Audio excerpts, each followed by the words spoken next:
Then we did this team building camps. They were 2, maybe 3 days long. Normally a lot of efforts to make you tired. Because see, when we sitting in the sun, sipping cappuccinos, everybody's happy, friendly and polite. But after a 10-hour march through a stupid forest in Denmark, and then it's 4 a.m., and they tell you, no, you cannot sleep. You got to put up the base camp and you got to start a fire. And you have to have 2 people awake for the fire to be alive, right? To don't burn down the entire forest. Then people show their true character, because they wouldn't give you food. You would have enough water, but no food. People were starving and tired and a lack of sleep. That is when everybody shows his true character and his true face. You know, do the people live up to the challenge? Do they break down? Do they run away? Do they become selfish? Do they become team leaders or team players? Because you need to know how people react in a crisis situation. This is Andrew Vontz, and you're listening to Choose the Hard Way, the show about how hard things build stronger humans who have more fun, humans like you, and like my guest today, Jens Voigt. Within professional cycling teams, when everybody has a role, you have a team leader, and then, of course, your contract and your financial future is dependent upon getting results. What's it like when you're with a group of guys you're spending that much time with when that's the situation? Cycling has gotten better with that, because you cannot ask a loyal domestic to work all day long, give up all his chances, and of course explode on the last climb because he was working until then. And then on paper, by the end of the year, he has 0 results. But he has done 5,000 miles on the head of the peloton. That also accounts for something. So many years, these people were not paid well, but people nowadays realize without a loyal helper, we would be nothing. Imagine how shit a team would be with 8 Cavendishes and nobody else, or 8 Chris Frommes, or 8 Armstrongs, or 8 Andy Schlecks, or 8 of myself. That would be a shit team. You need people for each type of job. Helpers, climbers, sprinters, rounders, workers. You need all of that in the team. And in modern times, teams realize, okay, we have to give them some respect. They work hard. They give up all their chances to make the leader look good. So we have to pay them for the efforts they do, for the loyalty they show to us. And we have to be now, by the end of the year, when it comes to renegotiating another contract, we have to be loyal back to the riders. They gave us an entire year of their life for us, for our goals, for our captain. So that works really well in more modern cycling. Interesting or funny thing is, the biggest compliment me as a helper I could get in the Tour de France, if Carlos Sastre or Andy Schleck would come home and go, there was a boring day, nothing happened. Then you have done the most perfect job. You kept your captain out of all stressful situations. Crashes, close crashes, crosswind sections, fighting for position. If your boss says, oh, that was a boring day, nothing happened, you have done the perfect job.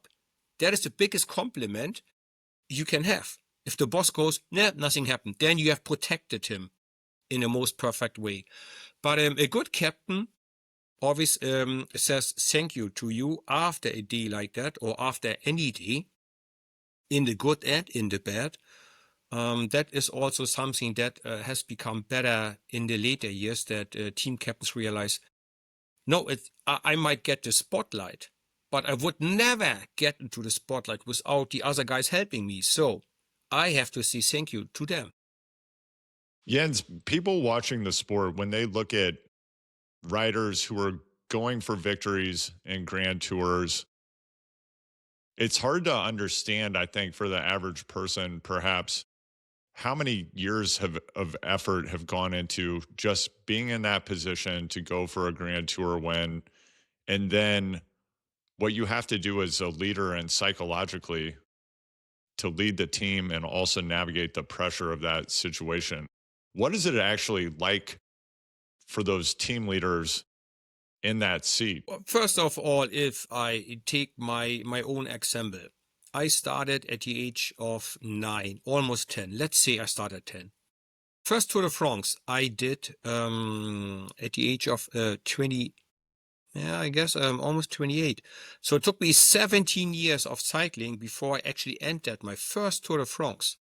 So that's a long, long way of waiting, patience, and discipline for a leader for a Tour de France.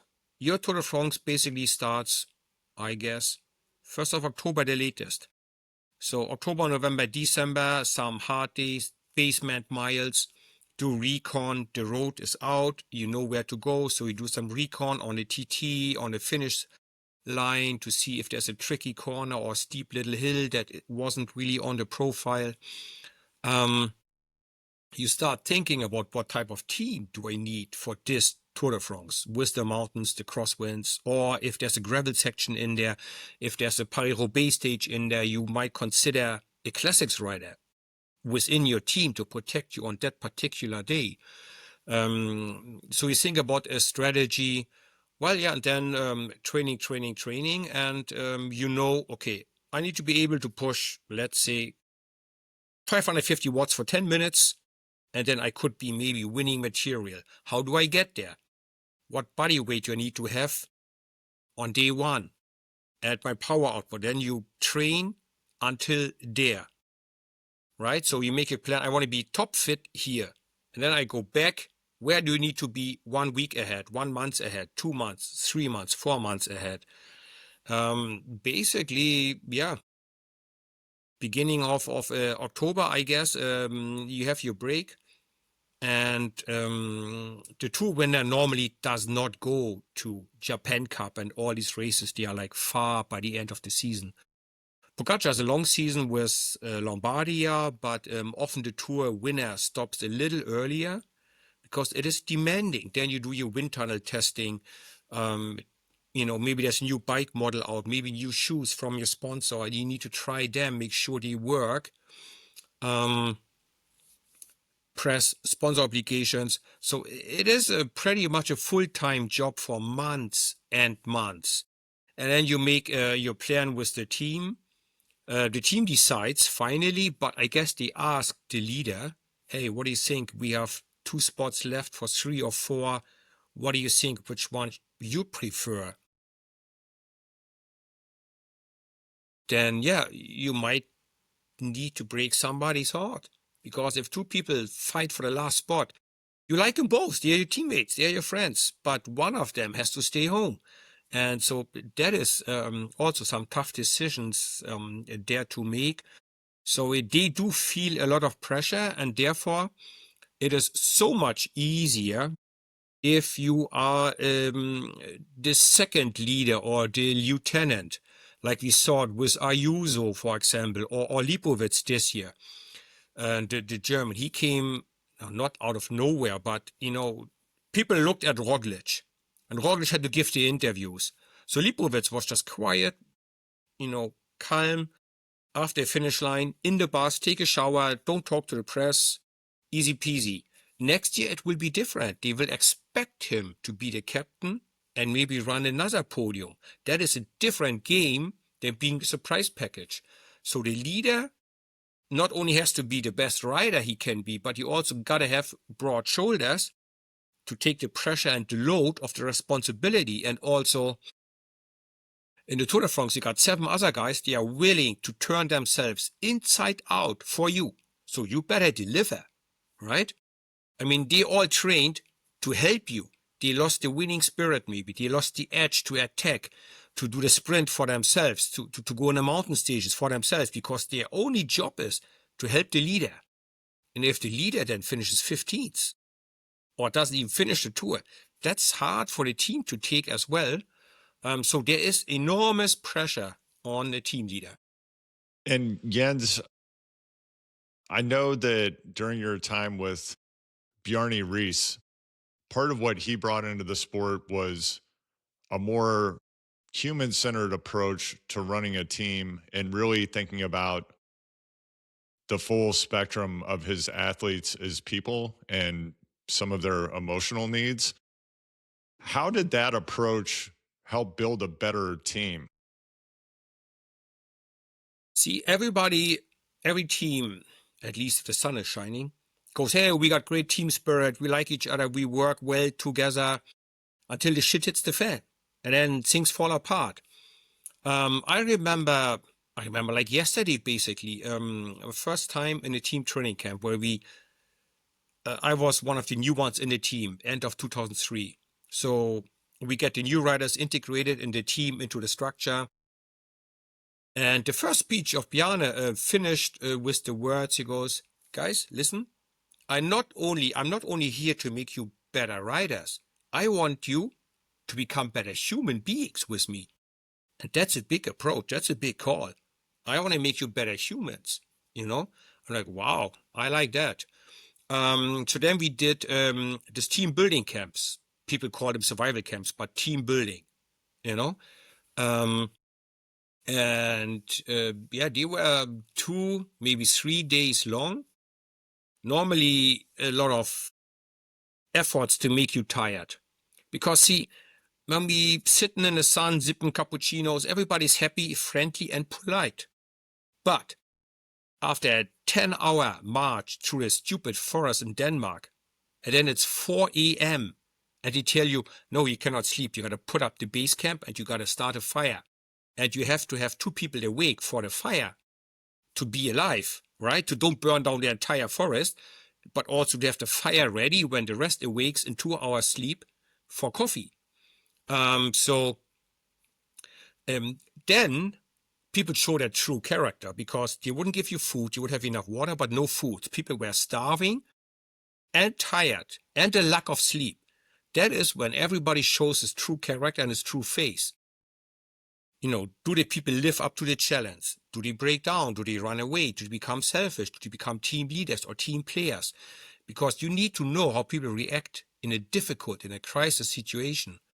And that's why we had these team building camps.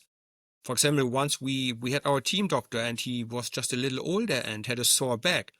So basically, after 5 minutes of the entire 2-day trip, he said, look, I cannot carry this backpack. So we ripped his backpack apart and everybody took something extra. So he was just walked next to us without a backpack, because we couldn't leave the stuff behind, right? So we had to put it on other team members. They had to work harder because they were younger and fitter, so that the older or weaker person could come with us. And we were not allowed to leave anybody behind. So then normally we would start these camps with a well grown up person or rider.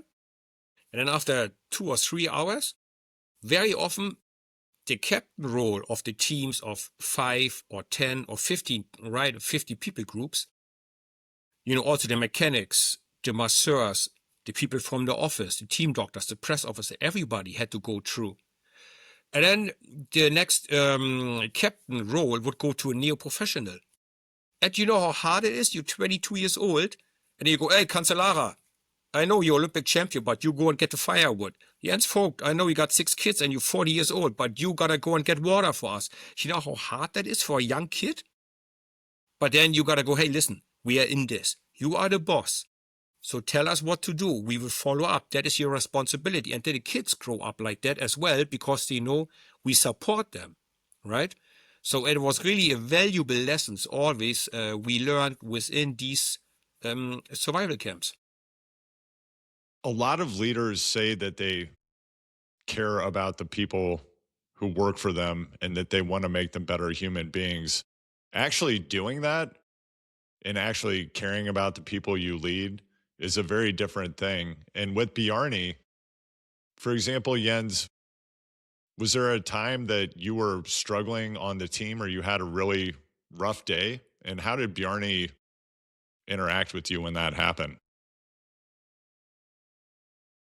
So see, well, that's just a funny little story.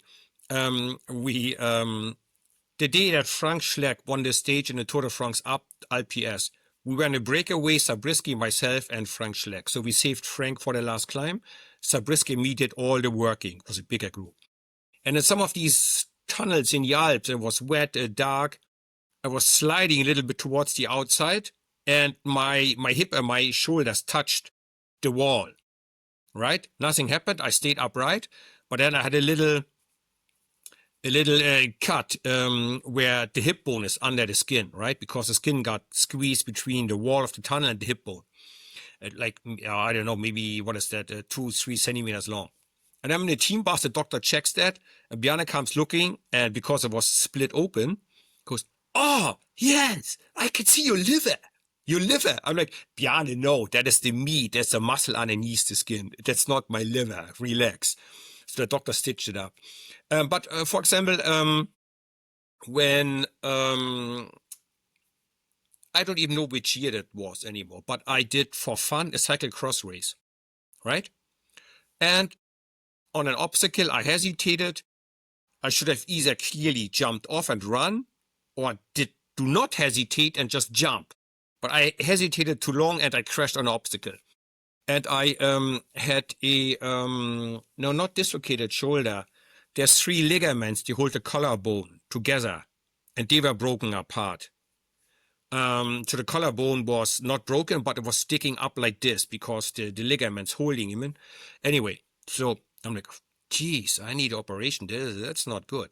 So I called Bjarne. Bjarne goes all silent. I was so terrified, Bjarne goes all silent. And then I can hear him a little bit giggling. And he goes, "You know what, Jens? This might be actually the best thing ever for you. Now you're forced to go a little slower into the season, and you will be at the best ever at the Tour de France." And It worked out really well. So Bjarne would not see the crisis, the problem first, but the solution in it, the light at the end of the tunnel. So Bjarne was a good team owner, a good team boss, I really have to say. What was Bjarne like when he lost his temper? Did you ever see him lose it?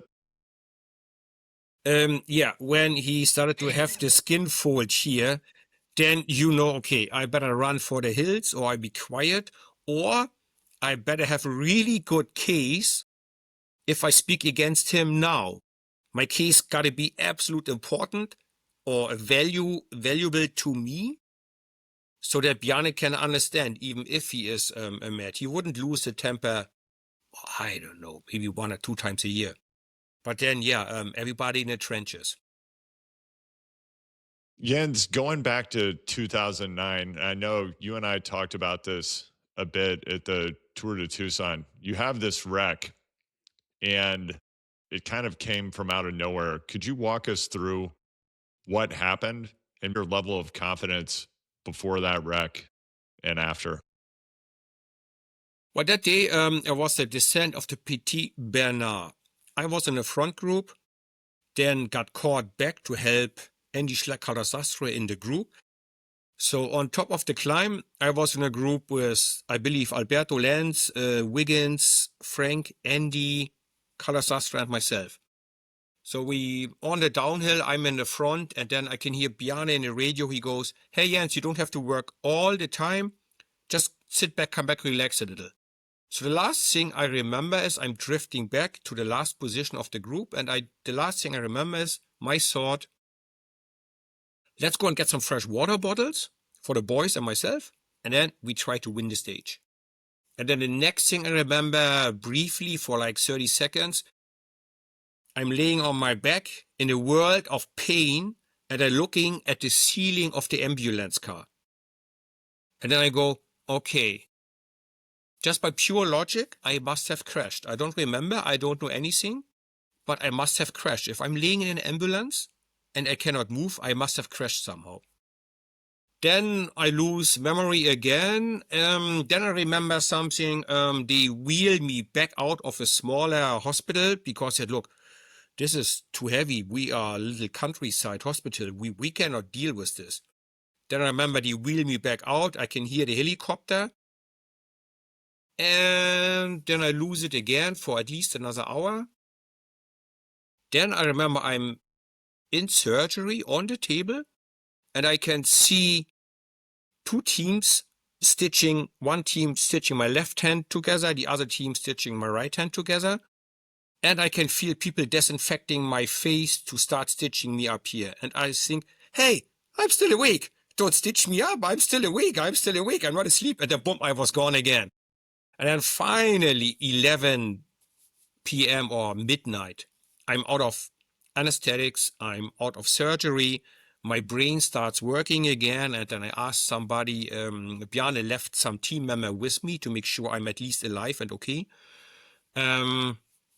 The Danish soldier who was always with us, B.S. Christensen, he was also organizing these team building camps, and he was our mentor, bodyguard, friend, and he stayed with me. So I said, hey, B.S., can I have your phone? I need to call my wife. And then around midnight, I called my wife, said, hey, Stephanie, listen, I am really, really beat up. But I remember your name and my name. We are married. I remember all the name of the children. I'm good. I just need time to repair and recover. But nothing is broken beyond repair. And, hearing my wife in like joy of happiness, but also bitterness that I crashed. So I don't remember too much of it. Confidence, it took me 12 weeks, or well, the doctors told me it needs 12 weeks before I could go back on a bike. Because I had a blood clot in my brain, about 2 centimeters, like a little ball, and I just needed time to heal. So first training was in the rehabilitation swimming pool in the hospital, because they thought I might faint or crash. And then 2 or 3 days of that, I was allowed to walk around the clinic building, like 5-minute walk. So things would be building up slowly, but steady. Confidence level, I started with the Tour of Missouri after that, my next race, and it was good. Smaller peloton, large roads in the US, no cobblestones, no small roads, so that was as safe as it gets to come back into the race. So that was good, that helped me. But yeah,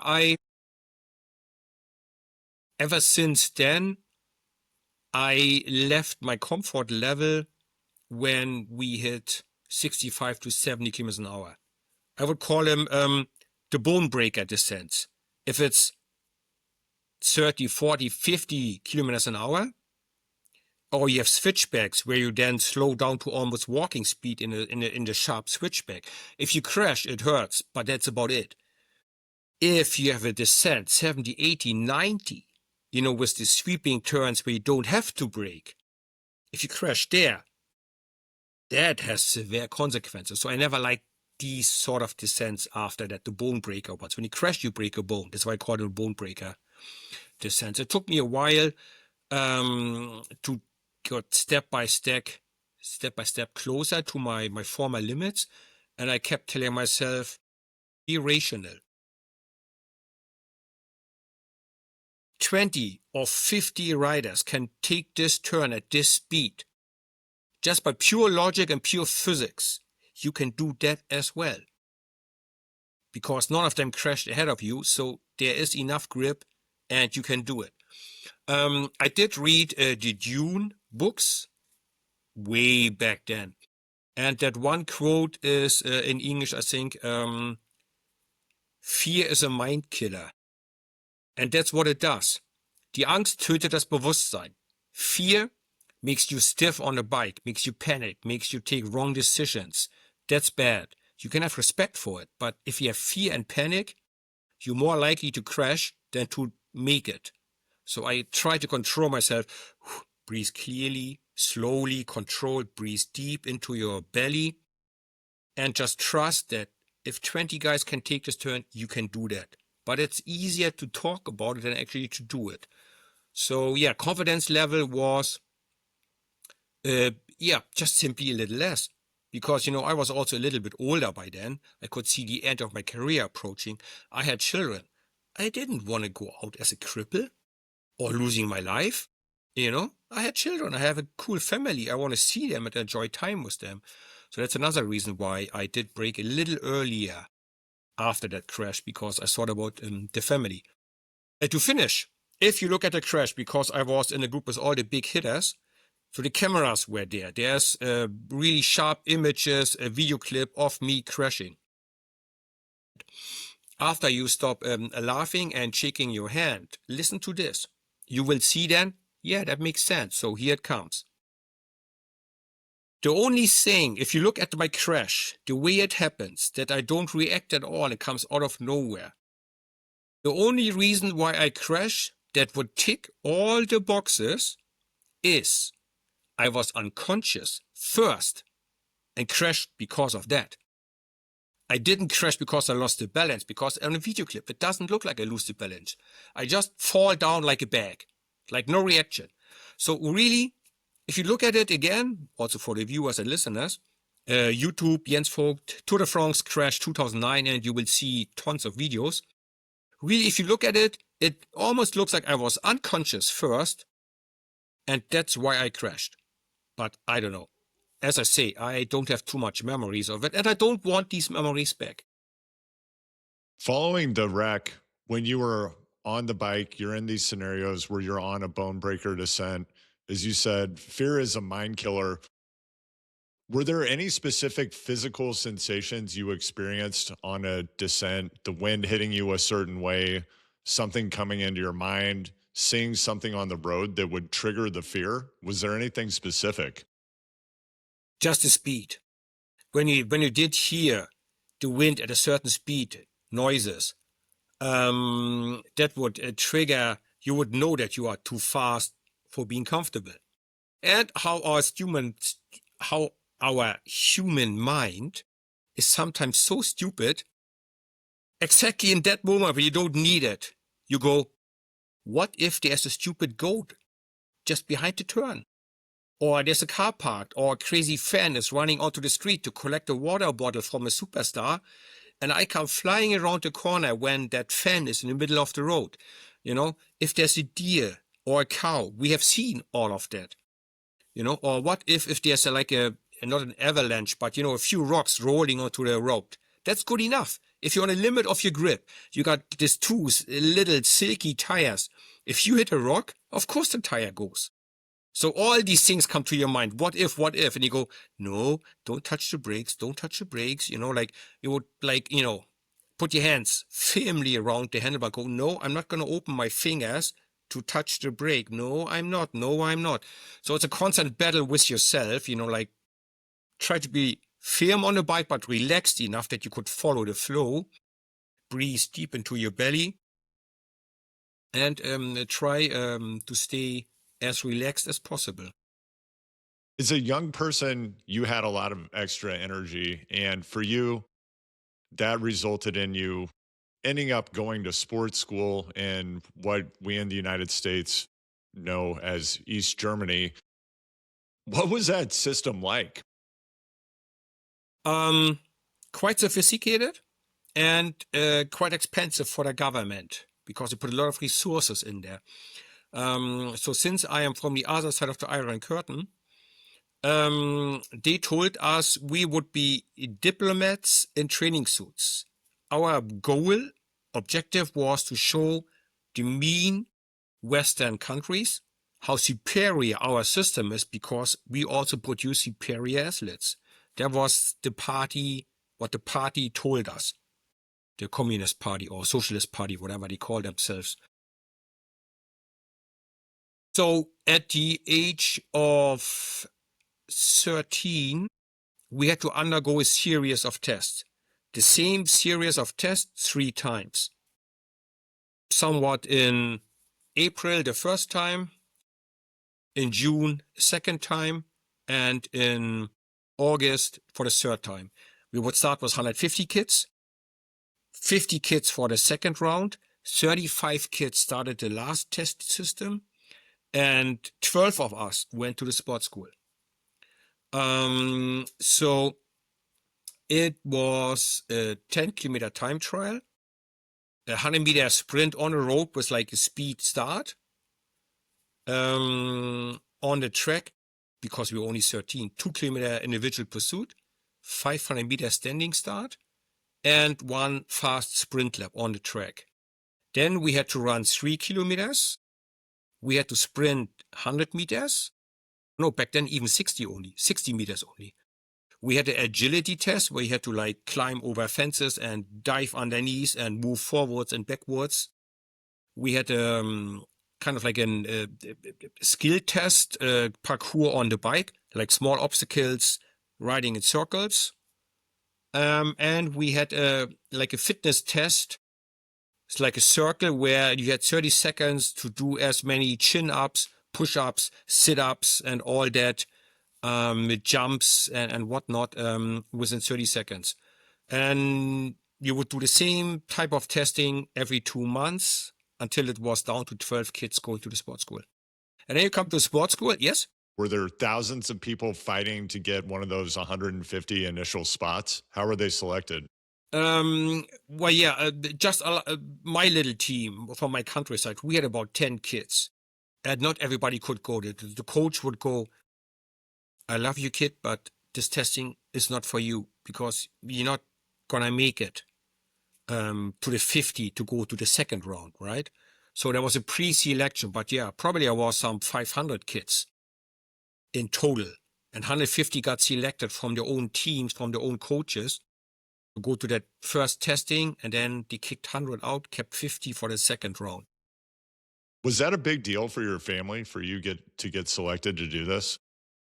Yes, absolutely. Because I'm from the countryside, there's 3,000 people living in my little hometown. And then moved to a sports school in the capital of the country. That was a big deal. Yeah, parents were happy. Mom was crying. I was almost crying. But hey, Dad was a hard man, old-fashioned. He goes, boys don't cry. And if you cry, Dad will go, boys don't cry, boys don't cry, boys don't cry. So he didn't cry, because otherwise Dad would let you know what he thinks about it. So Mom did the crying for both of us. And yeah, so they were happy and proud. Then you come to the sports school, living in the dorms. In the dorms, at the dorms? In the dorms, right? Dormitory. Sure. Yeah. Yes. And then, like whatever, second or third day, the older kids come and go, hey, little kid, go and wash my bike. And then you had two options. You want to have an easy day? You go, okay, I wash your bike. Or the second you said, no, I'm not going to wash your bike, you had to go like this, because they would beat you up to make you wash the bike. So you either had to like sell yourself as expensive as possible, fight back as hard as you can, knowing that you're going to lose, but at least cause enough damage that they would leave you alone the next time.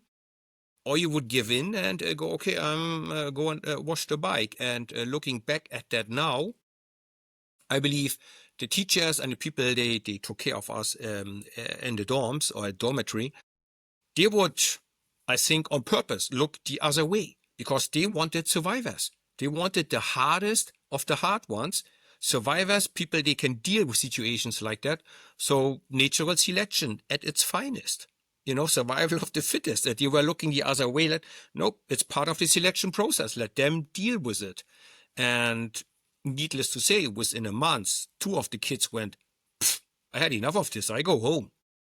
And 3 months later, when we had the Christmas holidays, another 2 kids wouldn't come back. So in 3 months, we lost 4 out of the 12. So yeah, it was tough, but it definitely did build your character. What was your life like in the town where you grew up? Did you work when you were a kid before you went to sports school? No, that was really uncommon in Germany, that kids would work or do the lawn.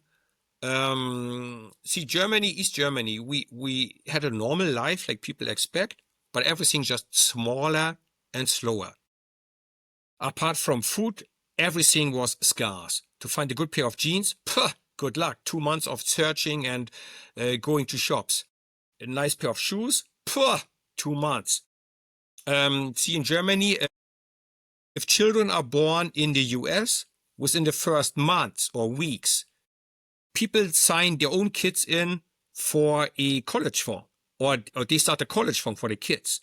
In Germany, you would then register your kid for a car, and about 16 to 20 years later, your kid would be on the first line, like called up, hey, we got a brand new car, you can come and pick it up. So we never had enough cars even. Everything was scarce or harder to get. So there was just not enough work there for kids to be done. What sometimes on the countryside happened, they would allow kids at the age of 14, 15, 16 to do a license to drive a tractor to help the farmers on the fields, on an empty field, basically just steering the tractor straight, turn around and back. So that was, but no kids, they were already 15 to 16 by that age. But I left before I would come to that age. When you went to the sports school and cycling became this very central part of your life, did you imagine that one day you might ride in the Tour de France? No, not at all, because we were on the other side of the Iron Curtain. And just to be clear about that, see, the winner writes history, okay? On the West German side, the Americans won the war, so they wrote history. On our side, the Russians won the war, they wrote history. So, from kindergarten age on, I learned that I live on the good side of the Iron Wall. And you guys were behind on the dark side, on the bad side, because you were the, what do you call, if I translate it right, that's official school words. The dying and parasitical mean imperialism. That was your side. You lived on the dark side. We lived on the good side of the Iron Curtain. That was the official version we learned in school. And basically professionals back then, they told us they prostitute themselves for money. And we would be just doing it for the honor of it, because we were amateurs. Later then, of course, if you're not completely stupid, you understand that you're basically a government professional. You live like a professional, you do your sport like a professional athlete, but you don't have a private sponsor, but you have the government sponsoring you. So you live the same lifestyle, but you're still called amateur. So yeah, back then we did not see the wall falling down anytime soon. So it was just unthinkable to think about the West or riding in the West. My big goal was the peace race, the East European Tour de France, the peace race. Lovely idea, because as you can imagine, us Germans, we have done so many horrible things to our neighbors in World War II, right? And we brought so much destruction and pain to them. After the war ended, or we lost the war and we were defeated, to rebuild some trust and some understanding between, the countries, East Germany, Poland, the Czech Republic, they came up with the idea of the peace race, a race that would go through all three countries, and that would, clockwise, it would one day start in Berlin, pass through Poland, and finish in the Czech Republic. Next year, it would start in Poland, pass through the Czech Republic, and finish in Germany. So they would always change around so that everybody gets a fair chance of start and finish and of cities. It was a really good idea to reinstall some trust and understanding between the countries, to go, they're actually humans like you and me. They're not different, It was a good idea. Of course, it got then misused by our political system.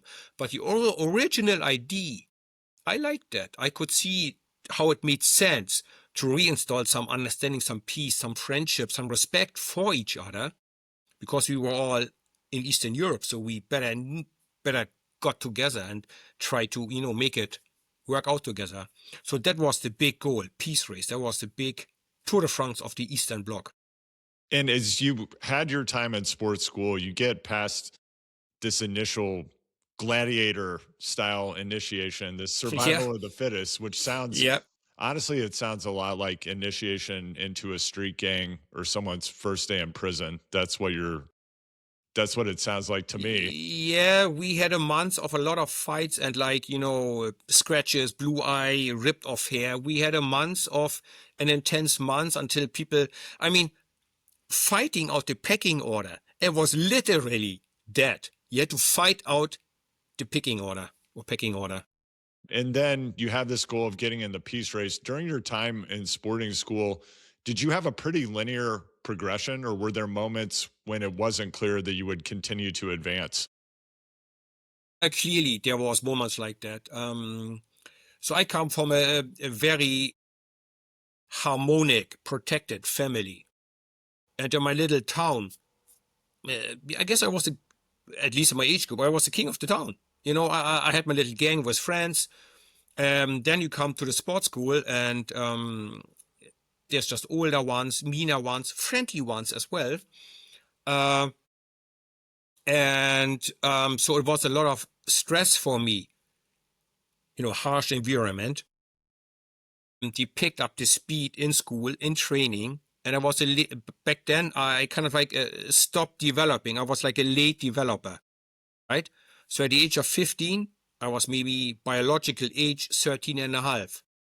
So I struggled with keeping up with the older guys. I mean, at the age of 14, 15 at sports school, I had kids in my class, they needed to shave. I'm like, what the heck? You know, I had like 2 hairs on one hair on each cheek. And these guys needed to shave twice a week or 3 times a week. I'm like, what the heck? So of course, they were much faster and stronger than me. So every year, you had to do a certain amount of placings or wins or results or timings, you know, number of push-ups, number of chin-ups, or whatever, increase your time on the track in the 2 or 3 kilometer pursuit. And I just managed to, just passed it. So it was hard. I was far from winning. At the age of 10, when I started, I basically won every race I entered except the national championships. But every other race I won. Running, cycling, crits, road races, I won all of them. And then at the sports school, I was far from winning. I was, happy to arrive in the first 20, 30 riders. So there was a harder moment, away from home, being a little homesick. They increased the speed in training. The teachers were demanding more than my teachers back home. So yeah, there was definitely some hard times. Where then I go, okay, do I want to give up? But then, no, I cannot give up. I gotta go to the end. If they send me home, there's nothing I can do. But giving up by myself, I never liked that idea. Who was the best athlete in the sports school when you were there that you looked up to the most? We had some really good sports at the Olympics, World Championships. So we had about 10 different sports. We had track and field, swimming, male and female, handball, volleyball, cycling, boxing, weightlifting, gymnastics, ice skating, like speed skating and figure skating. So we had a lot of Olympic and European champions there. So you could basically pick what you want. I don't know if you know any of them back in these days, but there were a few really good ones. Give me a name. Who was your favorite? Ulf Timmermann, track and field. He did the short put, and he was Olympic champion or record holder, world record holder or world champion. And you could see him like every day, carrying his own little bag, going to train, eat the same food in the same place like you, sitting like basically on the table next to you, like a big, strong man. And you see him training like, in the morning, in the afternoon, twice a day, every day. And you go, yeah, I can see why he is world champion or world record holder. So he was one I did look up because he seemed to be so normal and approachable. I was only 14 and he was at his prime back then. And he was so normal and approachable, and you could see how much hard work he put in and how he interacts with his team, like giving tips, hey, why don't you do it like this? Or why don't you do this instead of that? So, yeah, he was one of my early heroes. In your entire career, who do you regard as your favorite and most effective coach? Well, I was lucky enough, 2 years in that sports school. Then we had a new coach who just retired and finished his coach diploma at the university, Der Stein.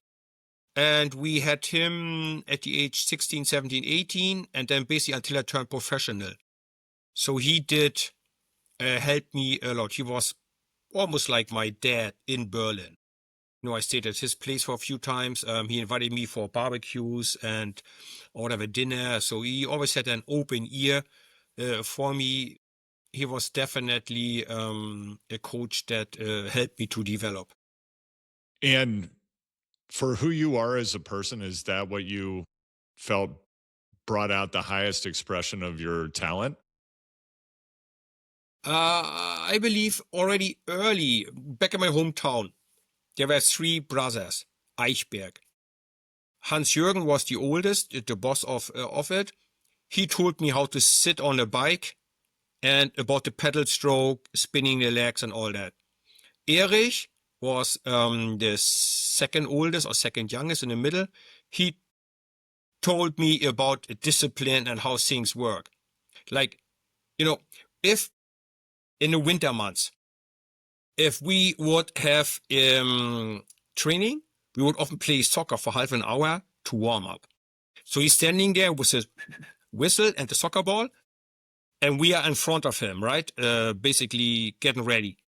And if we didn't stand still or talk too much, he would then just take the ball and kick the ball as hard as he could into any one of us. He wouldn't even aim to punish us. So a few times after that, you go, whoa, I better be like this. If the coach comes into the room, yes, coach, we are ready. So discipline. And straight action and punishment if that didn't work out. That's very effective. Painful, I'm not sure if it's right or not, but it was painful and effective. There was no time for wokeness back then, You listen, you do the job, or you suffer. Easy peasy, easy to understand. And then we had the youngest, Ingo Eichberg, and he actually made me into the fighter, into the breakaway rider, into somebody that works, that never gives up. So a combination of these three brothers shaped little kid Jensi at my coach in Berlin, Dieter Stein. Then, if I'm allowed to say so, he just polished the raw diamond to make it shiny, if that makes sense.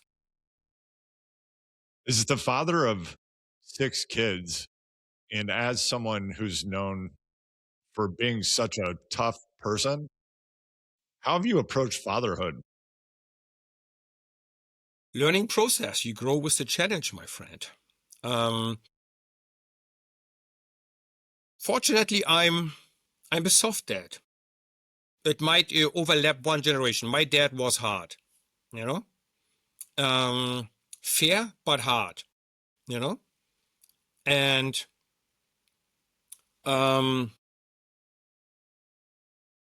yeah, I guess that's what makes me softer, right? So, for example, it's one thing that's changed over generations. You just don't hit your kids anymore. That's just a no-go. Back then, it was perfectly normal, If you wouldn't listen or if you would do something stupid, butch, And this is just unthinkable these days. So that is a difference. And kids are just easy. They are cute. It's easy to like them. They're so cute, But yeah, I also realized I cannot expect them to function like me. They have to find their own way. The best you can do as a parent is prepare your children for the life out there. Don't push them in the direction you want them to go. Don't live your dreams through your children. That is the worst. I've seen it at so many other sports when kids, moms or dads yell at their kids, do this, da. Go, it's a kid. Let him have fun. Or let him have fun. Don't yell at your child in front of everybody. Why don't you follow his wheel? Or why don't you pass the ball over there? Like, shut the heck up. Let the kids alone. So I'm okay with that. But yeah, it's challenging when kids start talking back to you. And of course, you have seen some things in life. And if you go, hey, kids, listen, go touch the hot plate. And they touch it, you go, didn't I just tell you? And there's so many different examples. No, don't do this. Don't say that. Don't do this with your friends. Or, and you go, I told you. But your job is also be there to pick him back up when they failed. Yeah, a tip for parents is out there. It is so painful to see your children fall. But sometimes they have to fall to learn to get back up. So control yourself. I was maybe too soft, you know. Let them fall every now and then so they would learn to get back up, and they learn resilience. They learn, okay, I can get back up by myself. There's life after a crash. It might be a mental crash, a physical crash. It might be a crash in school. Sometimes you need to experience your children some frustration and pain. Sometimes, I say, not all the time, sometimes, okay? So they learn how to work with that and to get themselves out of that hole of frustration or pain. That is a very, very important lesson, and I believe I failed a little in that. I was too soft, too friendly, too nice for the kids. Every now and then you have to let them out there to be themselves.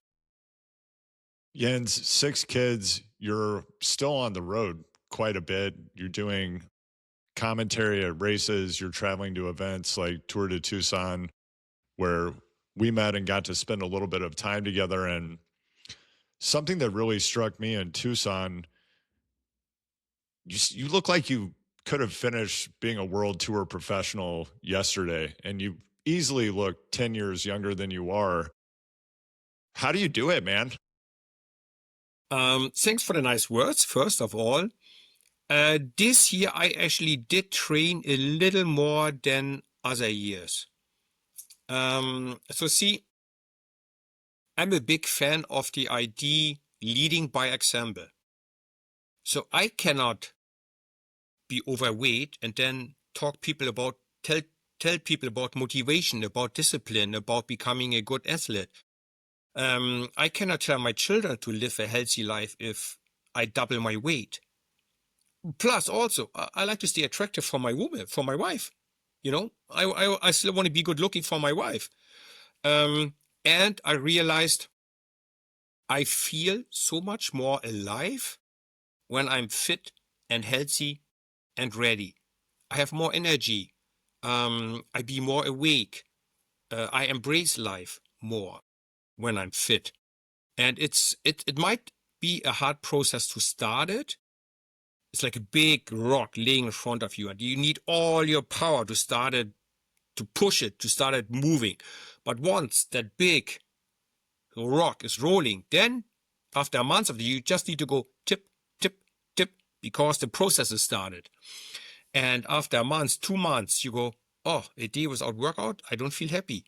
So you do your workout because you like it. There's this incredible feeling of accomplishment, of pride when you finish your run or your bike ride. You sweat all the bad stuff out of your body, you shower, you wash it off, and you feel cleaned inside out. You feel just like a better person after a good little effort. Go, go, go. Yeah, if this year, Jens, is a comeback year, was there a point when things got a little out of balance for you and you weren't feeling good about your health, or you wanted to chase a new goal that pushed you in this direction? Well, see, when I stopped my career, 2014, I did not touch the bike until Christmas. You know, I looked at the bike, go, maybe tomorrow. Next week, maybe next week. But then in January, I'm like, okay, now I feel like I want to do some exercise, some sweating. I need some sort of physical activity. And I like to eat. So doing some training helps you to burn calories, and so you can eat more. I like to eat. Definitely there's periods where you just train less or you have no motivation. Also sometimes if there's stress with the kids and the family and, or the school, you have to drive them to school, then university, pick them back up, drive them to their friends, drive them to sports. You go, oh, bloody hell, it's 6:30 at night and I don't feel like going on a bike now. I just want to eat and relax. So there's moments like that as well. But also now kids get older and they become more self-sufficient, so it's less driving. And maybe it's a moment also to praise my wife, Stephanie. She understood that sport is important to me. So she goes, you know what? You have an hour. Just go and run, because I can see you itching to go. just go and run. Or, hey, we go Saturday morning, we go horse riding with the girls, and you just have a free morning. Just go and ride your bikes. So I do some of that. She gives me the freedom I need, because she also knows I'm a happier person when I come home. I'm happy because I did my exercises, and I'm really grateful towards her because she gave me this 1 or 2 hours for myself to train. That's how my wife Molly is as well. When something like Tour de Tucson prologue experience comes up and they invite me down, she says, please go do that event, please have fun, and you'll be better when you come back. Looking forward, Jens, what goals do you have for yourself? What have you not done that you want to do in life? I was lucky this year, like a long time dream of me came alive. In Great Britain, it's a fairly known and famous Land's End John O'Groats. So you start on the bottom left in Cornwall, where it's Land's End, because if you jump in the water Land's End and swim, you hit New York on the other side of the ocean. There's no other land in between. That's why it's called Land's End. And then you go through Cornwall, go further up north, Wales, back into England, and you come to Scotland. On the top right corner, John O'Groats. It's a little, there's a ferry, it's a cape, or cup. You can see the Orkney and Shetland Islands from there. It's about 1,500 kilometers, 880 miles, I believe it was. I did it in 9 days, and it was just fantastic. It was a road trip. I took my wife, 3 kids, and my good old Ford Galaxy family van. Squeezed the bike in there, the kids, their luggage, and it was just fantastic. I made it publicly. Said, okay, I'm gonna start. I believe I started on the 9th of August in Land's End, 8 a.m. And I had about 20 people there waiting for me. I said, okay, I'm gonna follow the road, and I'm gonna be at 9. I'm gonna be in the next city, and in the next city, and then I'm gonna hit a Dartmoor. There's a famous pub with a former prison across. Said I'm going to be at that pub at 1:30, and people waiting there. So I was never ever alone for the entire close to 900 miles. And I met about 1,000 people, 1,000 different people. It was just a fantastic event. See the family in the morning, kiss them goodbye, see them at night at the next city or hotel. Had a few speeches, track bikes supported me. So I went from a few track shops to the next track shop. We saw castles, you know. We even had a swim in Loch Ness. I said, kids, listen, my second last stage finishes in Scotland in Inverness. Inverness is only 5 miles from Loch Ness. You know, Nessie, the famous monster, said, no matter how cold or how cold it is, how tired we are, we gotta go and swim with Nessie. So we all went in there, except my wife said, no, I just take pictures and video clips of you, how you get eaten. I'm not going to go in the water. But the kids, my 3 daughters, and we went into the water, so we did swim with Nessie. You know, we saw was it Runkeld? No. What was the name of the city? The most besieged castle in the history of the country. The most besieged. So that castle was in wars all the time. You know, with the Scottish tribes and the Brits. We saw Tintern Abbey, where they made songs about it, did videos about it in Wales.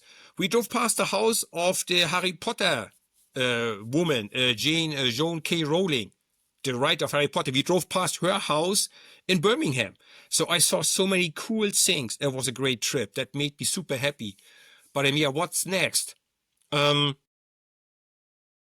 See, I don't have too much time to train, but if I could choose, I still, every now and then, I keep looking at that crazy snow dog race in Alaska. Iditarod. Yeah, that's the one. I struggle to pronounce it. Iditarod. Yeah, I keep looking at that, but yeah, I don't know. You want to do the dog race, or do you want to do the bike version? Because they have, I did a bike as well as I did a I know. rod. I keep hesitating. I think one day I like the bike part, the other one I like the dog part better. I'm not sure. That would be something interesting. Race across America, I never was too keen on it for whatever reason. Apart from that, I mean, if I would have free time, what an adventure it would be. Alaska, all the way down to Fireland, Sierra del Fuego, Patagonia in Chile. What a trip that would be on a mountain bike or on a gravel bike. What a trip that would be. 15,000 miles all across the continent. But I don't have the time to train for it. I don't have the resources to make it happen. But that would be two visions. Maybe next year I just go north to south from Germany, from the Danish border, straight south to the Swiss or the Austrian border. That's about 700-800 miles. Yeah, I guess 600-700 miles. Maybe that's something planned for next year. You don't have the time or resources yet, but one day you may. And Jens, what would you say to people out there? Because of course, this podcast, Choose the Hard Way, is about how hard things build stronger people who have more fun. And it's always more fun to do it with people you love, your friends and family. For anybody out there that might have a big idea, like one of the ideas you just shared, and is hesitating to start, what might you tell them? Well, there's the Illuminati. Is it rule number 4, number 5? Harden the fuck up. That is one. No, but more serious. Sometimes I had obstacles in my way, goals I want to achieve, tactics, races, and they go, "Hey, Jens, are you backing up?" I'm like, "No, I'm just going back few steps to gain more speed. And I'm going to run straight forward into that obstacle and I'm going to crush it. You know, I'm not moving back because I'm afraid I'm moving back to get more momentum. So I hit the target harder. Also, 3 points. Don't let the naysayers talk you down. Believe in yourself.